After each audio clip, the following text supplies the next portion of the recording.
देखो आज टॉपिक है एडजस्टमेंट ऑफ क्लोज्ड अकाउंट्स। ठीक है, एडजस्टमेंट ऑफ क्लोज अकाउंट्स का बेसिकली मतलब ये है कि हमें अकाउंट को बंद करने के बाद ये याद आता है कि हमने पिछले साल लास्ट ईयर में जो हमें खर्चे देना थे पार्टनर्स को वो हम देना भूल गए, किसी भी वजह से नहीं दिए हैं, जो भी वजह रही हो, तो वो हमें इस बार देना है। तो यहाँ पे डिफरेंस समझ लेना, there is a difference between loss and expense. ये बहुत इंपॉर्टेंट चीज को समझना है। इसको हम आसानी के लिए इस बार तुम लोग को बता दे रहे हैं ताकि चीजें समझ में क्लियरली रहें कि लॉस का मतलब ये है कि ऐसा खर्चा या ऐसी जगह पैसे जाना जिसके करस्पॉन्डिंग तुम्हें कोई रिटर्न नहीं मिल पा रहा है। फॉर एग्जाम्पल, तुमने गाड़ी में पेट्रोल डलाया ताकि तुम रोज कोचिंग आ सको, रोज पढ़ाई कर सको या कहीं जॉब पे जा सको, और वो पेट्रोल तुम्हारी गाड़ी से लीक होके गिर गया।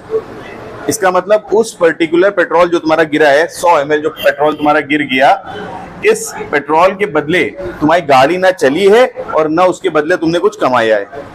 लेकिन अगर यही 100 मिलीलीटर पेट्रोल से अगर तुम अपने काम पे चले गए और तुमने कुछ 100 रुपए फॉर एग्जांपल कमा लिए, तो इसका मतलब क्या है, इस करस्पॉन्डिंग पेट्रोल को जो तुमने फूंक दिया इसके बदले तुमने कुछ कमा लिया। तो ये हो गया तुम्हारा इस केस में expense. When you are earning something corresponding, मतलब there is a corresponding return, कुछ बदले में मिल रहा है और उसके वक्त जो खर्चा किया जा रहा है, उसलिए जो खर्चा किया जा रहा है, that is known as expense. Clear?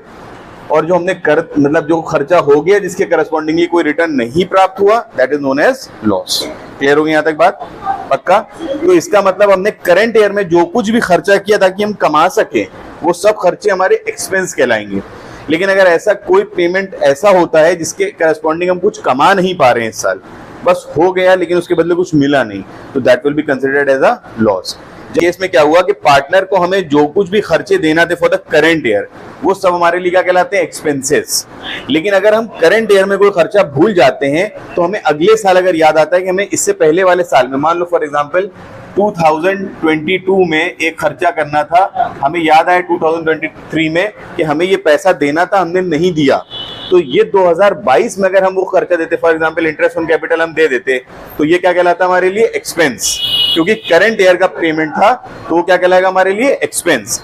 लेकिन 2023 में आने के बाद 2022 का खर्चा अगर हमें याद आता है लास्ट ईयर का, तो उसका मतलब ये है कि 2023 में इस खर्चे को करके हम कुछ कमा नहीं रहे हैं। क्लियर हुई बात या नहीं हुई? तो that will be the case of loss. अब हम क्वेश्चन देखते हैं। क्वेश्चन में यहाँ पे लिखा हुआ है, हम अभी शेयर भी कर देंगे इसको स्क्रीन पे, कि 4 पार्टनर्स हैं ए बी सी डी और ये इक्वल पार्टनर्स हैं। क्वेश्चन कुछ इस तरह से कि ए बी सी डी ये 4 इक्वल पार्टनर्स हैं। इक्वल पार्टनर्स का मतलब क्या होता है कि तुम्हें यहाँ पे प्रॉफिट को बराबर बराबर बांटना है सबके बीच में। क्लियर?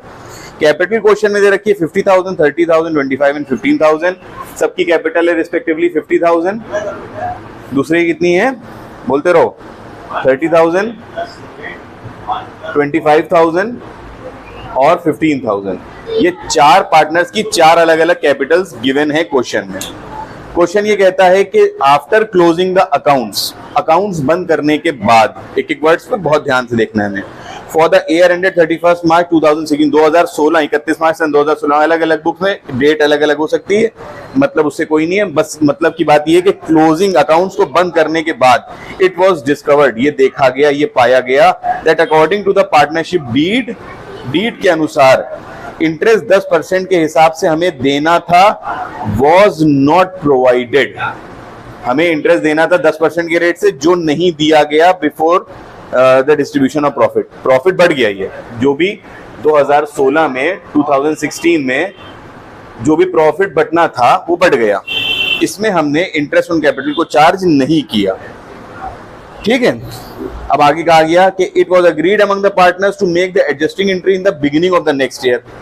तो अब जब 2017 की स्टार्टिंग हुई तो कहा गया, इन चारों पार्टनर्स ने ये तय किया कि भैया ये जो पिछली बार हमने इंटरेस्ट ऑन कैपिटल कितना देना चाहिए था, ए को देना चाहिए था 50,000 का 10%, 5,000, 30,000 का 10%, 3,000, 25,000 का 10%, 2,500, और डी का है 15,000 का 10%, ये हमें इंटरेस्ट देना था जो नहीं दिया, टोटल कुल मिलाए कितना पैसा हुआ 12,000। ये 12,000 हमें 2016 में दे देना चाहिए था। 2016 के प्रॉफिट से ही 12,000 माइनस हो जाना चाहिए था।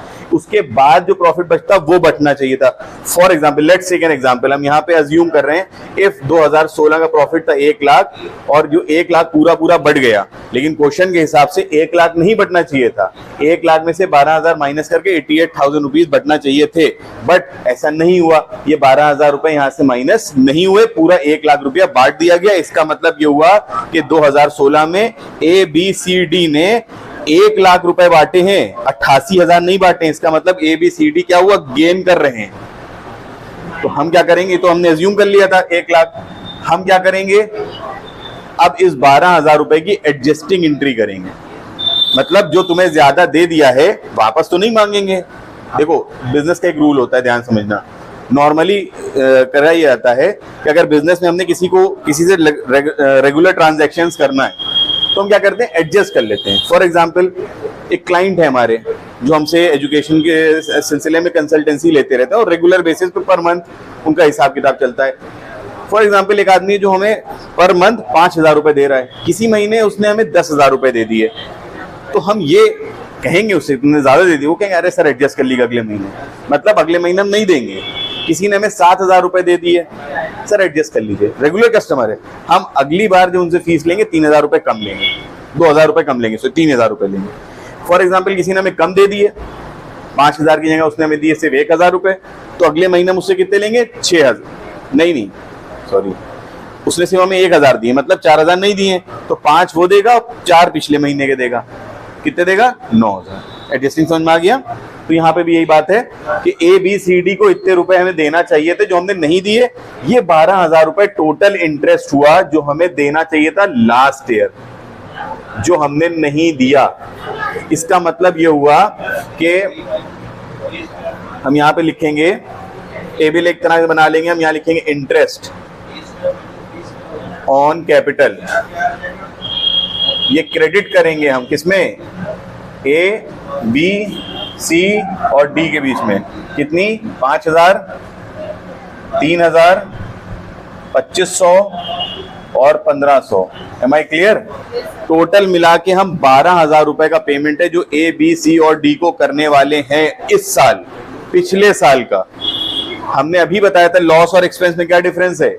करंट ईयर में जो भी पेमेंट्स हम करते हैं उसके करस्पॉन्डिंग कुछ रेवेन्यू जनरेट करना शुरू करते हैं, तो वो हमारे लिए क्या कहलाते हैं, वही खर्चे क्या कहलाते हैं, एक्सपेंस। लेकिन अगर करस्पॉन्डिंग रिटर्न नहीं प्राप्त हो रहा है तो क्या कहलाएगा, वो लॉस। तो पिछले साल का अगर हमने यही पेमेंट पिछले साल ही कर दिया होता तो ये सब कुछ क्या कहलाते हैं, हमारे एक्सपेंस।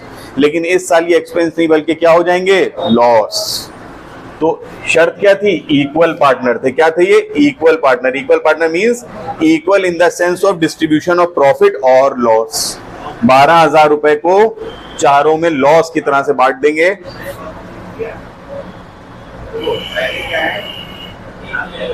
₹12,000 को 1:1:1:1 कितना कितना आया, 3,000।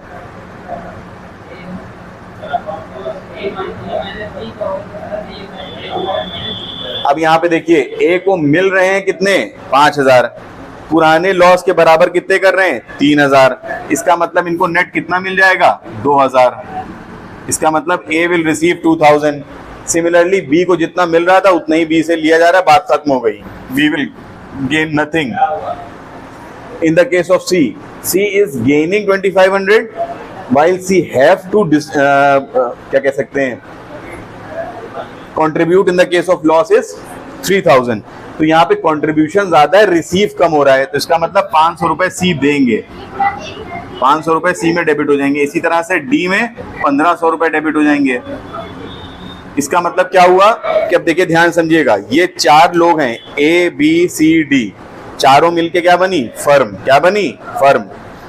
अब B को तो हटा दो, अब बचे 3 पार्टनर A, B और C।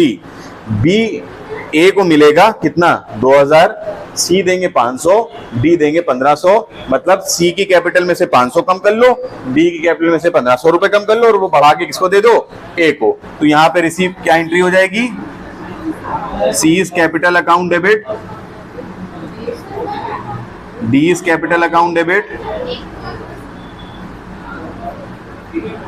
To is capital, C देंगे 500, डी देंगे 1500, कुल मिला के मिलेगा ए को 2000। नरेशन क्या हो जाएगा? Adjustment for interest on capital. Is it clear?